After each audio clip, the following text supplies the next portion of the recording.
Nyumba zipo za kutosha Kigamboni Mji Mwema, ni jirani sana na barabara ya lami. Nina nyumba hii hapa inauzwa.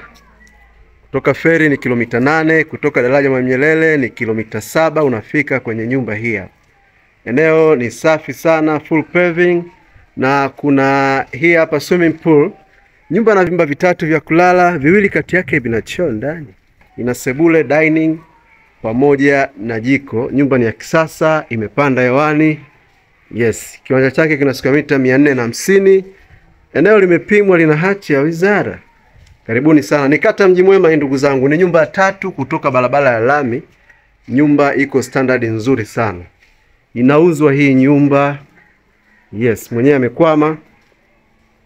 Mambo mengine yaende, inabidi iuzwe. Karibuni sana. Kigamboni kata ya Mji Mwema ndugu zangu. Ni Ungindoni hapa. Naingia ndani ili cheki vizuri. Yes, tutaangalia kwa ufupi, lakini mteja ukija utaangalia sehemu zote kwa uhuru zaidi. Hii ni sebule, ina urembo safi sana. Yes, standard ni za ubora wa hali ya juu na ni vitu vya kisasa vilivyopo kwenye nyumba. Unaona hii ni dining. Yes, nyumba yetu iko vizuri Kigamboni Mji Mwema hapa ndugu zangu. Hii ni corridor safi. Tunakwenda jikoni. Jiko lake ni standard ya kisasa pia, unaona? Hili ni jiko. Yes, hili ni jiko. Karibuni sana ndugu zangu. Kwa mteja unakaribishwa, utaangalia sehemu zote ambazo utaridhika nazo. Yes, nyumba yetu hii hapa inauzwa. Bei nimeweka hapo, utaiona. Kigamboni kata ya Mji Mwema.